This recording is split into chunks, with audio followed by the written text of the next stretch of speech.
Bitcoin just hit a 4-month low of $76,867. What's driving this market turmoil? Traders anticipated a boost after Trump's Bitcoin reserve plans, but there's a twist. Despite government support, the US hasn't purchased Bitcoin yet, causing panic. Big holders, or whales, began selling, triggering panic across the market. While some panic, savvy investors see this drop as a golden buying opportunity.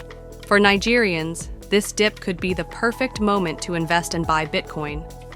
Bitcoin has a track record of bouncing back stronger after a dip.